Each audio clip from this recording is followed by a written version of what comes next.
अमरीकी सदर Donald Trump ने पीर 17 अगस्त को व्हाइट हाउस के ओवल ऑफिस में सहाफियों से गुफ्तगू के दौरान एक रिपोर्टर को बार बार खामोश रहने का कहा जब उनसे जनूबी कोरिया के साथ अमरीकी फौजी मशकों में मुमकिन कमी से मुतालिक सवाल किया गया। गुफ्तगू के दौरान CNN के एक सहाफी ने सदर ट्रंप से पूछा कि आया शुमाली कोरिया के रहनुमा किम जोंग उन ने अमरीका से फौजी सरगर्मियों या मुश्तरका मशकों में कमी की दरख्वास्त की है।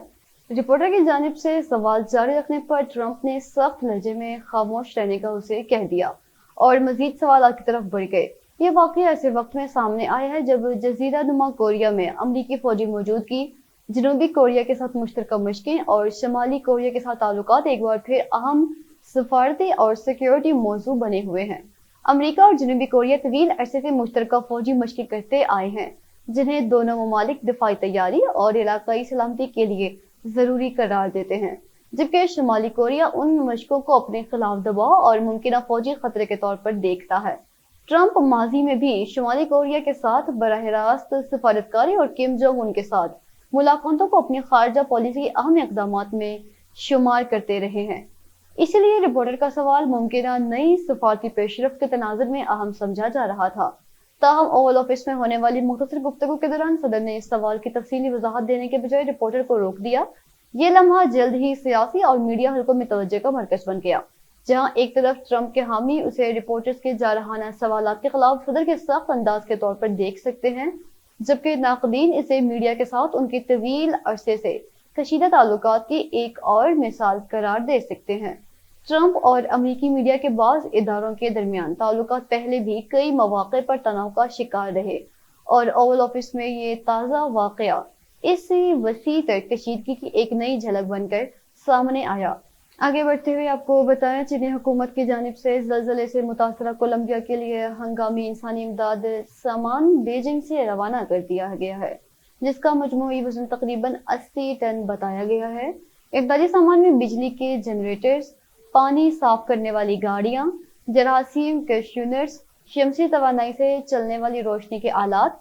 खैमे और कंबल शामिल हैं, ताकि मुतासरा इलाकों में फौरी जरूरियात पूरी करने और इमदादी सरगर्मियों को मजीद मौसर बनाने में मदद फराहम की जा सके। ये सामान मंगल के अले सुबह बीजिंग से रवाना हुआ और मकामी वक्त के मुताबिक दोपहर के करीब कोलंबिया के दारुल-हुकूमत बोगोटा पहुंचने का शेड्यूल है। कोलंबिया में 10 अगस्त को 7.4 शिद्दत के ताकतवर ज़लज़ले ने बड़े पैमाने पर तबाही मचाई, जिसके नतीजे में जानी नुकसान के साथ साथ मुतअद्दिद इमारतें, रहायशी इलाके और बुनियादी ढांचा भी मुतासिर हुआ। ज़लज़ले के बाद मुख्तलिफ इलाकों में इमदादी कार्रवाइयाँ जारी हैं और मुतासरा शहरियों को आर्ज़ी रिहाइश, साफ पानी, बिजली और दीगर बुनियादी सहूलियात फराहम करने की ज़रूरत में इजाफा हुआ है। चीनी हुकूमत ने सूरत हाल पर मुसलसल नजर रखते हुए फौरी तौर पर कोलंबिया की नकद हंगामी इमदाद के साथ जरूरी इंसानी इमदादी सामान फराहम करने का भी फैसला किया है। इमदादी पैकेज में शामिल पानी साफ करने वाली गाड़ियां और जरासीम के शालात ऐसे इलाकों में खास तौर पर अहम साबित हो सकते हैं जहां पानी की फराहमी और सफाई का निज़ाम ज़लज़ले से मुतासिर हुआ है, जबकि जनरेटर्स और सोलर लाइटिंग सिस्टम बिजली की बंदिश के दौरान हंगामी मराकज़ और कैंपों को तवानाई फराहम करने में मुआवन होंगे। खैमे और कंबल उन खानदानों के लिए इस्तेमाल किए जाएंगे जिनके घर ज़लज़ले के बाइस मुतासिर या गैर महफूज हो चुके हैं। चीन ने इस इमदाद को कोलंबिया की फौरी डिजास्टर रिस्पॉन्स जरूरियात और बाद ज़लज़ला बहाली के अमल में ताउन का हिस्सा करार दिया है। इराक के नेम खुद मुख्तार कुर्दिस्तान रीजन में पीर 17 अगस्त को 2 ड्रोन्स के जरिए कुर्दिस्तान रीजनल गवर्नमेंट के वजीर आज़म मसरूर बारज़ानी के दफ्तर को निशाना बनाने की कोशिश की गई। ताहम इब्तदाई इत्तलात के मुताबिक हमले में किसी जानी नुकसान की इत्तला नहीं मिली। कुर्दिस्तान की सिक्योरिटी एजेंसी के मुताबिक ये ड्रोन हमला ईरानी इलाके से किया गया है, अगरचे हुकाम ने फौरी तौर पर यह वाज़ेह नहीं किया कि ड्रोन अपने अहदाफ तक पहुंचे या नहीं। किसी भी गिरोह ने हमले की जिम्मेदारी कबूल नहीं की। अक़वाम मुत्तहिदा ने वाक़ये की शदीद मज़म्मत करते हुए इसे इराक की खुद मुख्तारी की वाज़ेह खिलाफ वर्जी करार दिया। अक़वाम मुत्तहिदा के तर्जुमान स्टीफन दुजार्क ने कहा है कि कुर्दिस्तान के वज़ीर आज़म को दफातर को निशाना बनाना नाकाबिल कबूल है और इस किस्म की कार्रवाइयाँ खित्ते में कशीदगी को मज़ीद बढ़ा सकती हैं। वज़ीर आज़म मसरूर बारज़ानी ने भी हमलों की सख्त मज़म्मत करते हुए उन्हें खतरनाक इश्तिआल अंगेज़ी और कुर्दिस्तान रीजन की सलामती और इस्तेहकाम के लिए बराह रास्त खतरा करार दिया। ان کے مطابق تحقیقات سے ظاہر ہوا ہے کہ ان کے ذاتی دفتر کے ساتھ کردستان کی سیکیورٹی اینڈ انٹیلیجنس ایجنسی کے سربراہ کی رہائش گاہ کو بھی نشانہ بنایا گیا۔ کردستان کاؤنٹر ٹیررزم یونٹ اس واقعے کی تحقیقات کر رہا ہے تاکہ حملے کے طریقہ کار، استعمال ہونے والے ڈرونز اور ممکنہ ذمہ دار عناصر کی نشاندہی کی جا سکے۔ ایران اور ایران سے منسلک مسلح گروہ ماضی میں عراقی کردستان پر ایرانی کرد اپوزیشن تنظیموں کو پناہ دینے کے الزامات عائد کرتے رہے ہیں، جنہیں تہران اپنی قومی سلامتی کے لیے خطرہ سمجھتا ہے۔ تاہم عراقی کرد حکام ان الزامات کو مسترد کرتے ہوئے کہتے ہیں کہ وہ اپنی سرزمین کسی ہمسایہ ملک کے خلاف استعمال ہونے کی اجازت نہیں دیتے۔ کردستان ریجن گزشتہ برسوں میں متعدد ڈرون اور راکٹ حملوں کا سامنا کر چکا ہے۔ جولائی 2025 میں مسلسل 4 روز تک ہونے والے ڈرون حملوں سے خطے کے تیل کے شعبے کو شدید نقصان پہنچا اور تقریباً نصف خام تیل کی پیداوار متاثر ہوئی تھی۔ امریکی صدر ڈونلڈ ٹرمپ نے کہا ہے کہ شمالی کوریا کے رہنما کم جونگ ان نے ان کی جانب سے دوبارہ رابطے کی کوششوں کا جواب دیا ہے، تاہم انہوں نے اس رابطے کی نوعیت، وقت یا ممکنہ سفارتی پیش رفت سے متعلق کوئی تفصیل فراہم نہیں کی۔ اوول آفس میں صحافیوں سے گفتگو کے دوران جب ٹرمپ سے پوچھا گیا کہ کم جونگ ان نے ان کی کوششوں کا جواب کیوں نہیں دیا تو انہوں نے مختصر جواب دیتے ہوئے کہا کہ انہوں نے جواب دیا ہے۔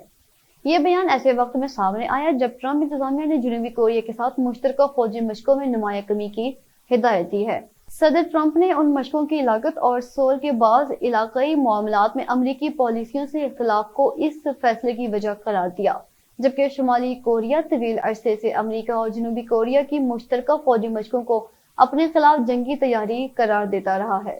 ٹرمپ اور کم جونگ ان کے تعلقات ان کے پہلے صدارتی دور میں عالمی توجہ کا مرکز رہے تھے، جب دونوں رہنماؤں نے 2018 اور 2019 میں تاریخی ملاقاتیں کی اور ایک دوسرے کو خطوط بھی لکھے۔ تاہم شمالی کوریا کے جوہری پروگرام پر مذاکرات بعد میں تعطل کا شکار ہو گئے۔ ٹرمپ نے ایک بار پھر کہا کہ کم جونگ ان نے ہمیشہ ان کے ساتھ احترام کا رویہ اختیار کیا اور دونوں ایک دوسرے کو سمجھتے ہیں، جبکہ دوسری جانب کم جونگ ان کی بہن کم یو جونگ پہلے کہہ چکی ہیں کہ دونوں رہنماؤں کے ذاتی تعلقات خراب نہیں، لیکن اگر واشنگٹن ذاتی رابطے کو شمالی کوریا کے جوہری پروگرام کے خاتمے کے لیے استعمال کرنا چاہتا ہے تو ایسی کوشش کامیاب نہیں ہوگی۔ 2019 کے بعد شمالی کوریا نے روس کے ساتھ اپنے دفاعی اور سیاسی تعلقات نمایاں طور پر مضبوط کیے ہیں، جبکہ چین کے ساتھ بھی قریبی روابط برقرار رکھے ہیں۔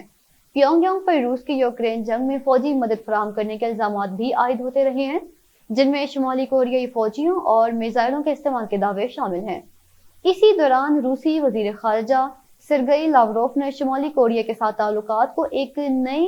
عالمی نظام کی تشکیل سے جوڑا۔ ٹرمپ کے تازہ بیان نے ایک بار پھر یہ امکان پیدا کیا ہے کہ واشنگٹن اور پیونگ یانگ کے درمیان براہ راست سفارتی رابطے بحال ہو سکتے ہیں، تاہم فی الحال کسی باضابطہ ملاقات، مذاکرات یا معاہدے کا اعلان نہیں کیا گیا۔ امریکہ اور ایران کے درمیان کئی ماہ سے جاری کشیدگی کے باعث مشرق وسطیٰ کو دو انتہائی اہم بحری گزرگاہوں آبنۂ ہرمز اور باب المندب میں تجارتی جہازوں کی آمد و رفت بدستور معمول سے بہت کم سطح پر ہے، جس سے عالمی تجارت، توانائی کی ترسیل اور خطے کی بحری سلامتی سے متعلق خدشات بڑھ رہے ہیں۔ تازہ شپ ٹریکنگ ڈیٹا کے مطابق گزشتہ 24 گھنٹے کے دوران کم از کم 3 تجارتی جہاز آبنۂ ہرمز سے گزرے، جبکہ کشیدگی شروع ہونے سے پہلے اس اہم آبی راستے سے روزانہ اوسطاً تقریباً 110 جہاز گزرتے تھے۔ یہ نمایاں کمی ظاہر کرتی ہے کہ سیکیورٹی خطرات، فوجی سرگرمیوں اور ممکنہ تصادم کے خدشات نے جہاز رانی کمپنیوں کو انتہائی محتاط رویہ اختیار کرنے پر مجبور کر دیا ہے،